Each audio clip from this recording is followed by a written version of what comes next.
Today, we're going to be talking about the hybrid workplace best practice for employees. And I'm going to give you 7 pillars that you should be mindful of when working from home in order to succeed in your career.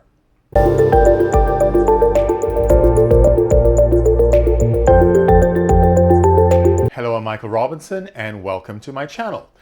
Don't forget to click the subscribe button to be notified of upcoming shows and everything that's relating to one's career we're going to be talking about on this channel. Today we're going to be talking about the hybrid workplace and best practices for employees working from home. And why is it important for us to talk about the best practices? Because a lot of times, not many of us are very good at being on our own.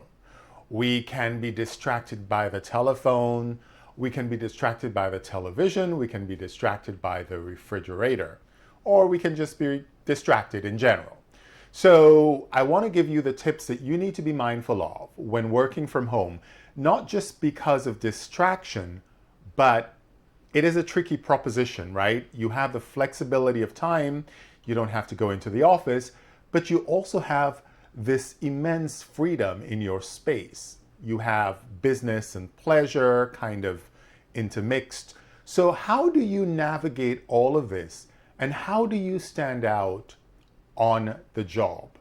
Because now there's a glass wall between you and your supervisor. What he or she sees is either a Zoom conversation, a telephone call, or an email communication from you, or vice versa. This glass wall, unfortunately, creates a very impersonal space, right?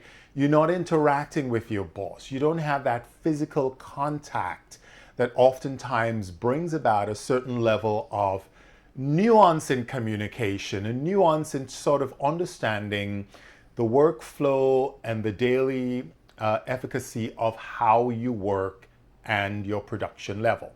So today we're going to be talking about 7 best practices that you should implement starting from today, moving forward, in order to shine on your job, even though you're not physically in the office. Because remember, your colleagues in the office are interacting with your boss, they're actually seeing senior managers, their brand is a little bit more noticeable than yours, right?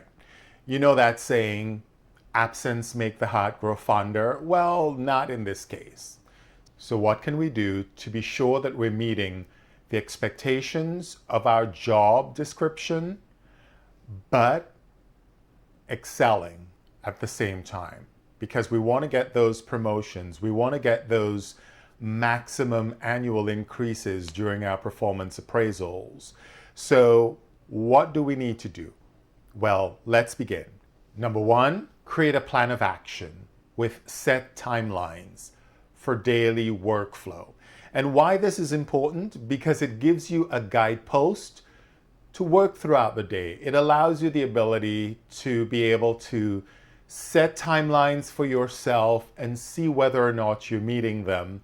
And you can check in with the to be done list, as I like to call it, just to be sure that you're actually meeting your goals, and if not, make course corrections accordingly. Because if you have that kind of infrastructure built, then it allows you to not forget certain things, it allows you to be mindful of other things that you need to be working on, and it gives you some sort of a, level of accomplishment when the day is done, that you've actually accomplished the things that you set out to do that day.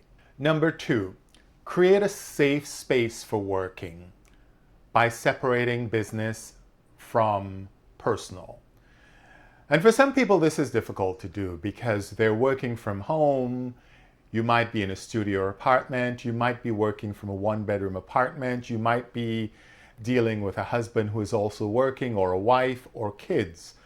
But it's very important that you separate your business function from your personal life. Because when the two intermix, then what happens is that it pulls back on your production level. It pulls back on your ability to get the things done that you need to get done for your job. when you're thinking about what's in the refrigerator that needs to be eaten, or grocery shopping that needs to be done, or a friend calling for advice, then these things become kind of a distraction. It is personal, but it's interfering with your workflow. And once it starts interfering with your workflow, then it goes back to number one. When it comes to your actionable things that you need to be doing, guess what? You're not doing them. You're falling back on them. So create this safe space for work where you can separate business from your personal life. And communicate verbally with your family members in your household and otherwise. Let them know, hey, I am working. I need to focus on this. I don't want to be disturbed. It's perfectly okay if you set those boundaries with your communication. Number 3, visit your office as regularly as you can, providing it's logistically possible, because many companies hire people working in other states. So it may not be possible for you to pop in, and say hi once a week, but it's a good idea to go into the office, even if you were to make up an excuse. Well, I want to bring this report in personally, or I wanted to check in to see if there's anything I can do to help out with XYZ. That level of communication, that level of interaction with your office, providing your office is open, because during COVID a lot of things are happening, offices are closed. But if your office is open and there are people working in the hybrid space and your boss is in, certainly being able to check in physically and be seen is a good barometer for how you're judged and seen, and it elevates your profile and it brings about that warm and fuzzy feeling of, oh yeah, he cares or she cares about the work or the company. Number 4, keep up with emerging trends within your company or your department and your department.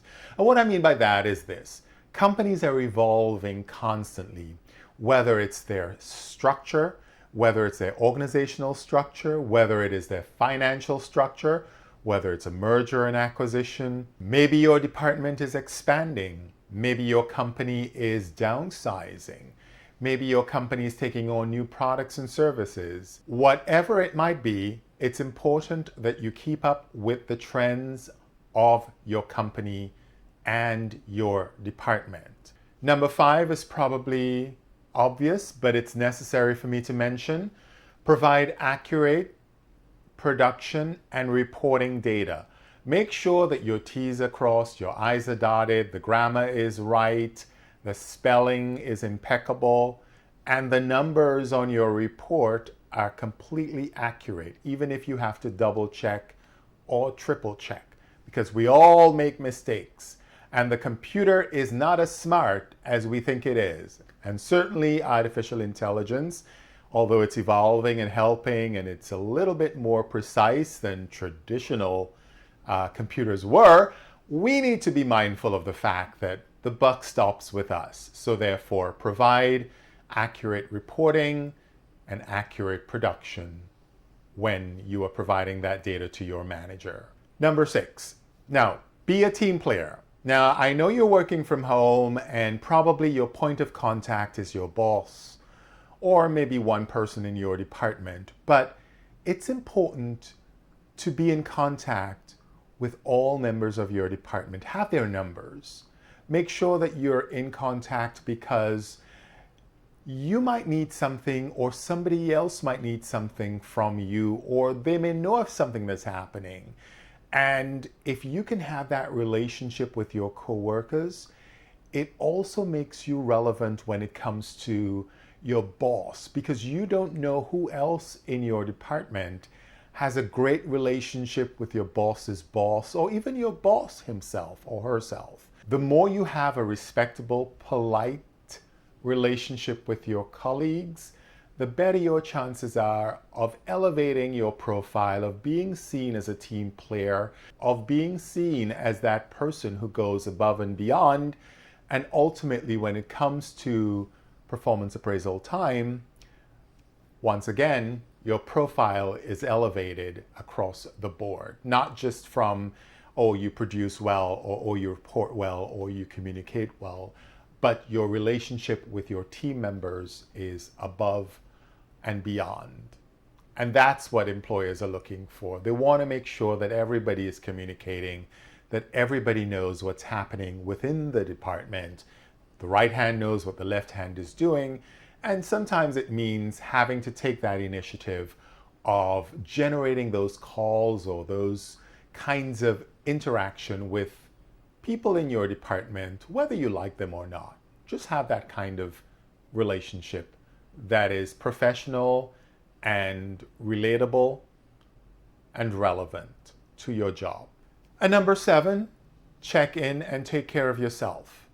What I mean by that is this. Some people like the idea of getting up, getting dressed, going out, getting on the train or the car and driving to work, being in the office, socializing with their coworkers. That gives them a certain sense of purpose and intention and joy and happiness. And with that being taken away from you, it can leave you feeling isolated, depressed, unsure, uncertain, overwhelmed. You don't want that. So it's important that you take care of yourself. It's important that you're mindful of how you're feeling. Check in with how you are feeling. It may mean that you have to go for a walk to clear your mind before you begin to work. You might want to go to the gym or do a yoga session or a couple of deep breaths to just cleanse your energetic channel and open up your mind and allow you to kind of be in a safe space that you can work effectively without feeling like something is missing. For other people, it's not a problem. They're perfectly fine on their own. They're perfectly happy working on their own, and that's perfectly fine too. But for those of you who feel the need to go in and cannot because of the fact that you've got this invisible glass wall, what I like to call invisible glass wall, you need to be mindful of how you feel and take good care of you. Because at the end of the day, your production level depends on the way you think, the way you feel, and the actions you take throughout the course of the day. So during these very interesting dynamic times of hybrid workspace, working from home, trying to figure out how to navigate this and be relevant, be seen, be heard, it is complex and complicated because you're not physically in the office anymore. Just be mindful of these 7 things that you can do that allows you to not just be productive, but take care of yourself, set parameters for business versus personal, and also be mindful of the fact that the glass wall is there and you have to rise above it. In fact, shatter the glass wall by doing these things that allow you to shine even from home. So until next time, I'm Michael Robinson. Be well. Remember, think like an entrepreneur and you will succeed in your career.